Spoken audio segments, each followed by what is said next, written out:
everyone, welcome to the Jigsaw. This is episode 2, and we will have a look at Bangladesh. This will be the topic, and we will be covering this in two-part series. This is the first of the two-part series. This episode, we will take a look at the past and the present in a primer kind of a explainer. Next episode will have more details on each and every aspect of these pointers that is going to follow in this episode.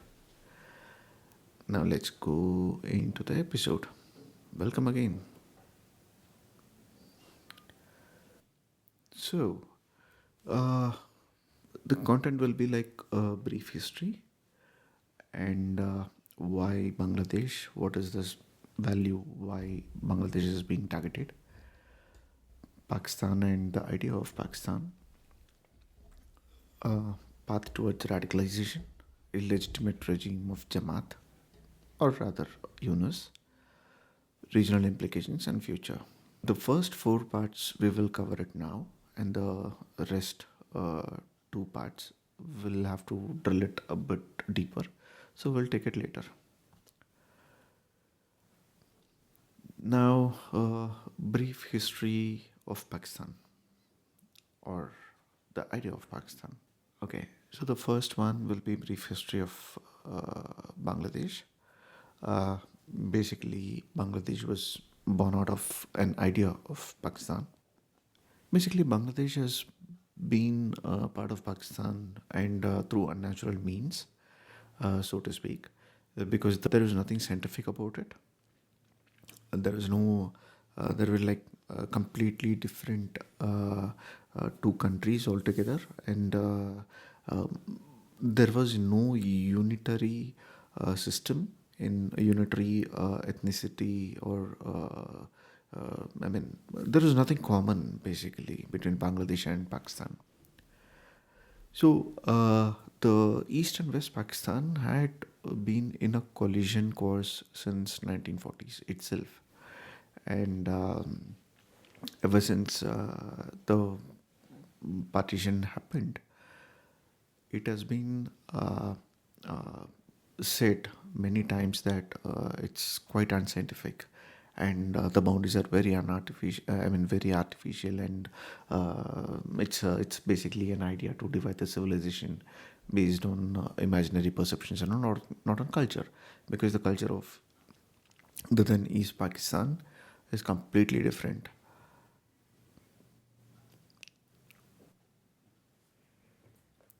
Okay, so the first one will be brief history.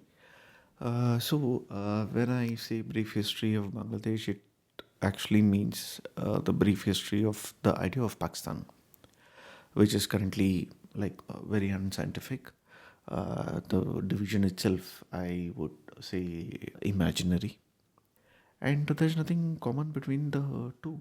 Without India in between, which is the cultural unison, it has to go through India. If not, there's no way that they can stay for long, any which ways. It won't last. The reason is very simple. Right from food habits to the culture, they are very different people. How much ever Jamaat might try, it will not work. One single aspect which I would reiterate here is that the very aspect of language will divide them and keep them divided for a long time. And how different is this language? How different important is language in this entire concept? Language is everything, because the very division happened based on language, and the East and West collided on language, and even today the Jamatis are finding it difficult to preach in Punjabi or Urdu or Arabic. They are still talking to the people of Bangladesh, trying to radicalize them in Bengali or Bangla. That rooted system of Bangladesh, or the region of the territory of Bangladesh, is like unshakable even today. As on date, what Pakistan tried to do pre 1971, or during the 1970 election, was that they tried to overthrow the culture of the Bengali people. Bengali people are all said and done. They are very proud people. They're very proud of their culture. And Pakistan tried to undo that, which backfired very badly.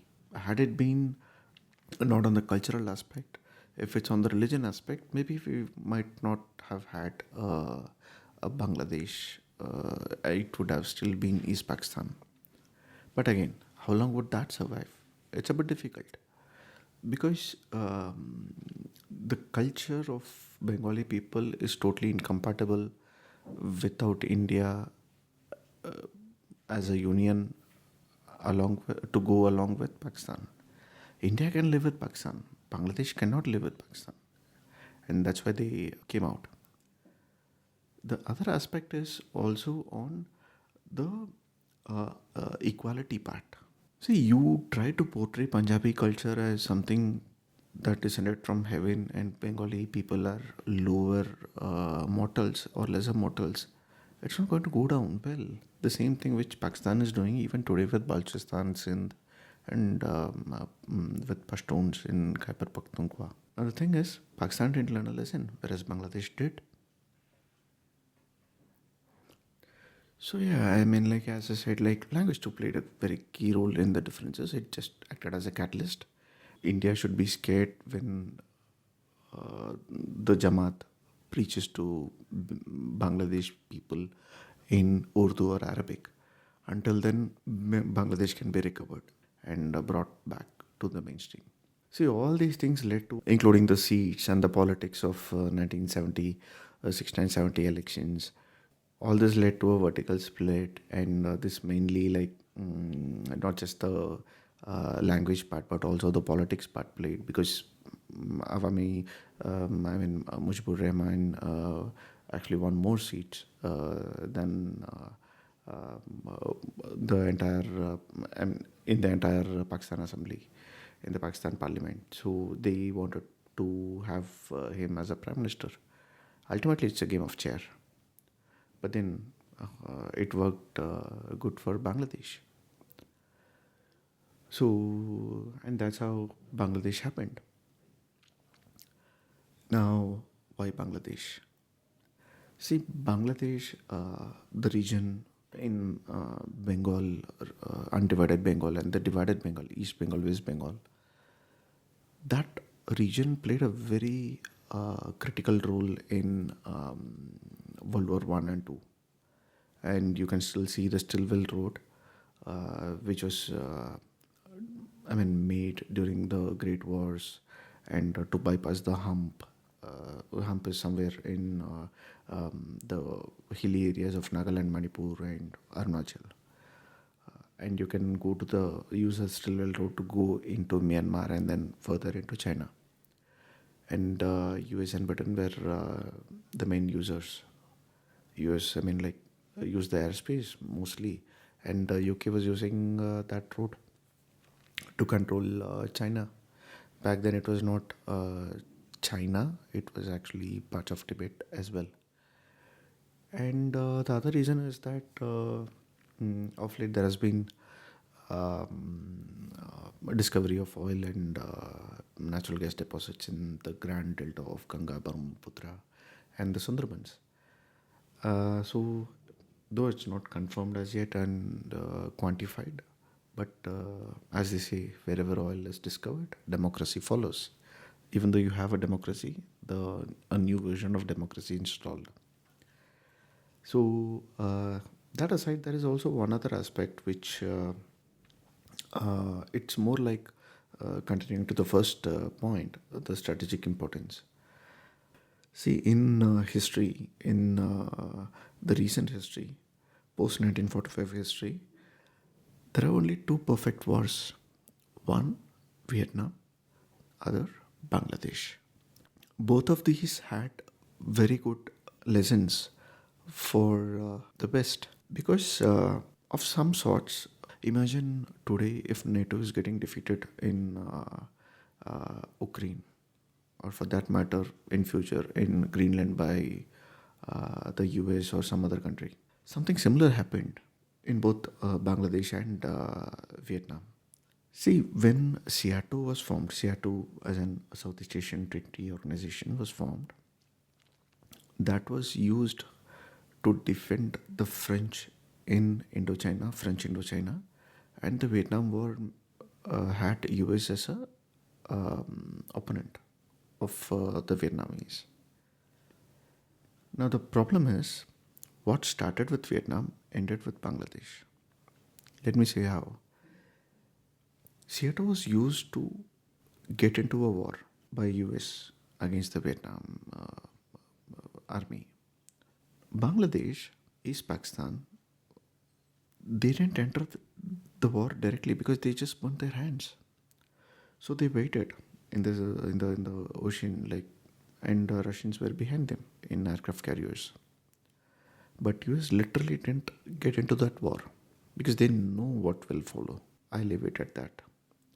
But one aspect is, the moment they went back, once the war ended and Bangladesh was formed, Pakistan felt very disappointed. Okay, so they said, we are pulling out of Seattle, and they went out of it. Ultimately, Seattle collapsed in 1973 or thereafter. So there is no Seattle here. So who are the members of Seattle? Thailand, some parts of some Southeast Asian countries, and Australia, New Zealand. It is said that many Asian countries were not part of Seattle, not even India, not Myanmar, I think. They didn't join. So there are like, it's basically an Asian NATO with European countries and maybe Australia, New Zealand, and US. How does that work? So Seattle fell ultimately. It is unsustainable in which ways. And sort of an unfinished business for the West, the NATO or the Seattle, even today. And that is why Bangladesh is very important. We'll drill deeper over a period of time into that aspect. Moving on.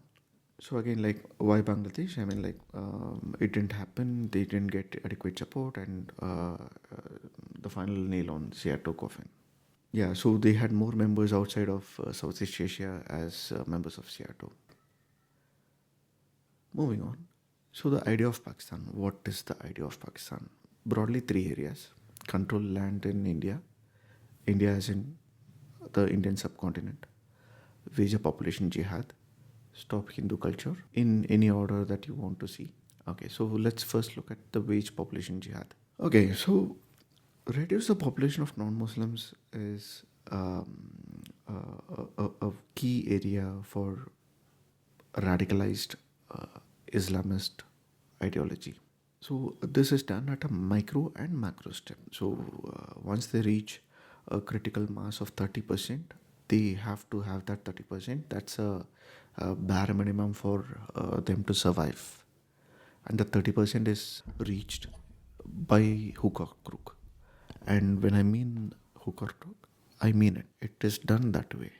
Right from love jihad to mixing things in your food. And recently we have been seeing, some medicine being injected into apples, some kind of tablets in your food. So we have seen it.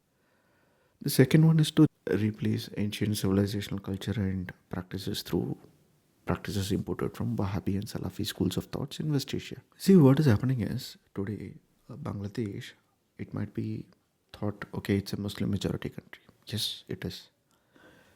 But culturally, they're very rooted to Indian civilization. You can see women wearing sari, putting bindi, wearing bangles. They're like very liberal people. I mean, like, I have no regrets in saying that. But the problem started with Wahhabi and Salafi schools when they entered in 2000, pre 2009, and the current ousted prime minister tried her best to stop these guys, but then it was not effective, so to speak. When I say radical school of thoughts, it means very radical, and it is incompatible with civilized societies. When I say civilized society, it means from every aspect.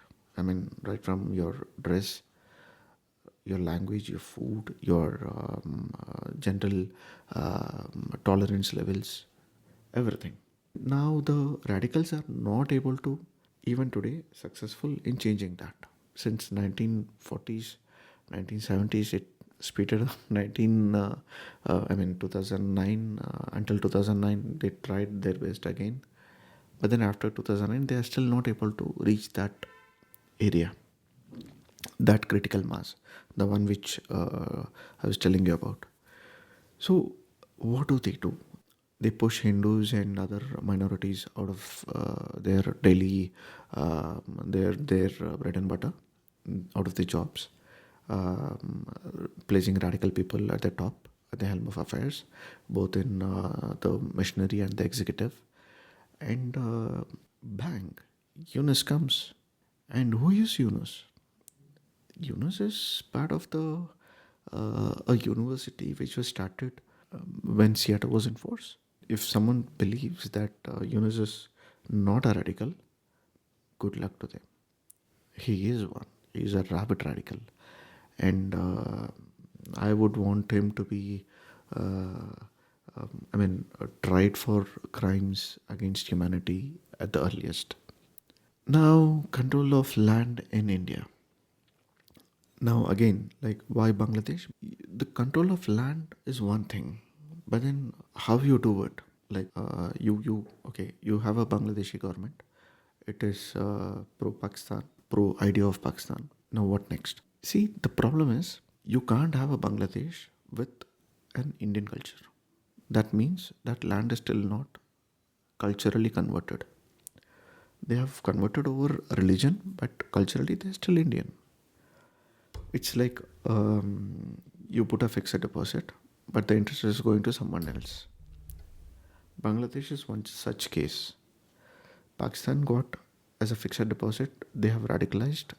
West Pakistan, they have a fixed deposit, they earn the interest. Radicalization has happened. They are reaping benefits of Islamist jihadi ideology. But in Bangladesh, the fixed deposit has happened in 1971, in 1940s, and then later in 1971. But the interest is not going. The interest was going until 1971, but then it stopped. It is not going anymore. That's the crux, and that's where the battle for the control of land originates, and this is the basis for everything. And you can control land, depopulation of rural areas, bring them all to cities, capture the rural areas, subvert their culture, and impose Jamaati, Salafi, Wahhabi ideology. That is how it is.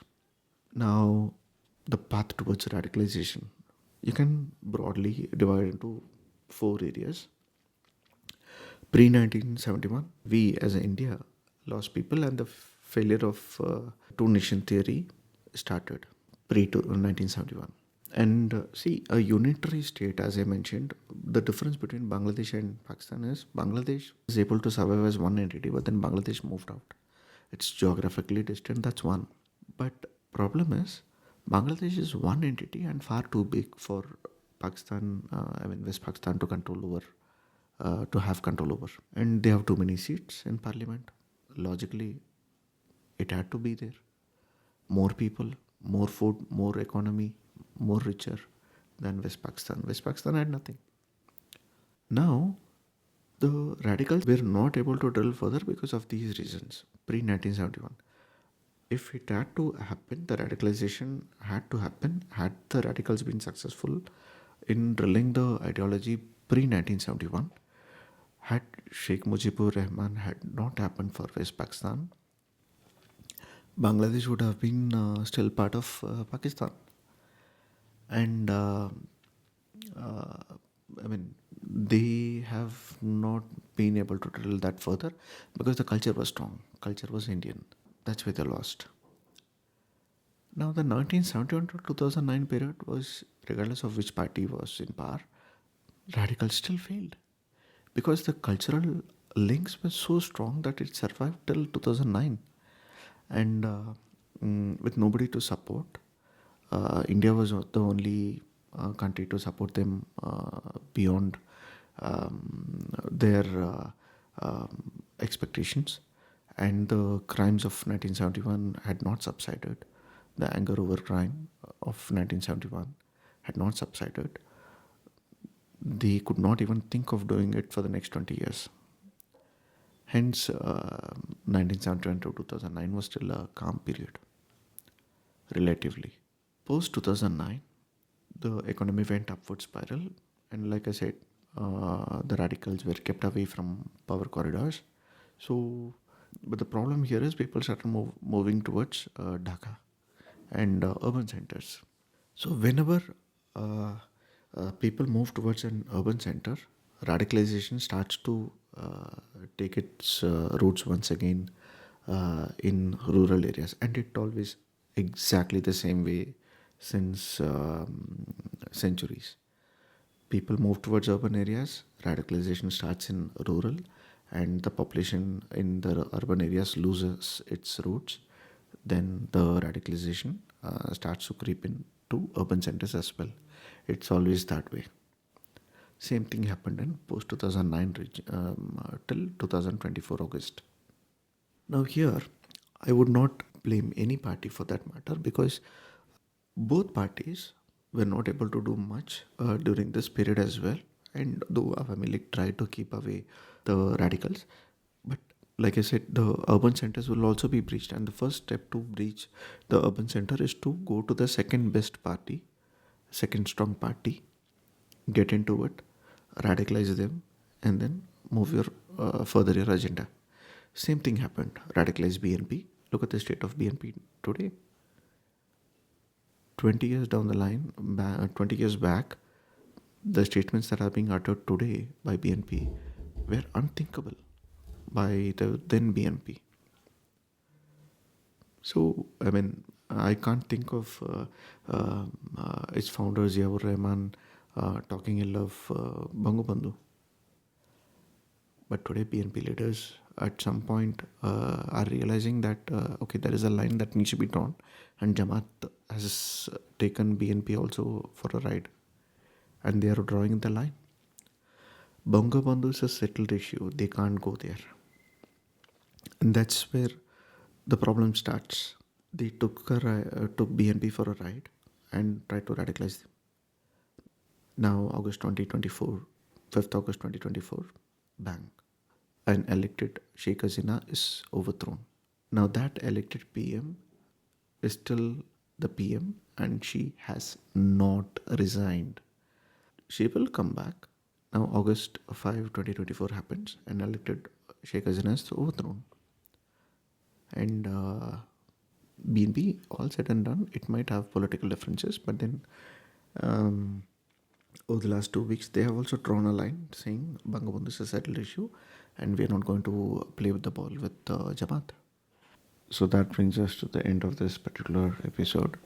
This is part one of Bangladesh episode, and we will have one more episode in the next few days. We will cover in that the illegitimate regime of Jamaat, alias Yunus, and regional implications and future. Do stay tuned for the next part of the Bangladesh episode. Thanks. Jai Hind.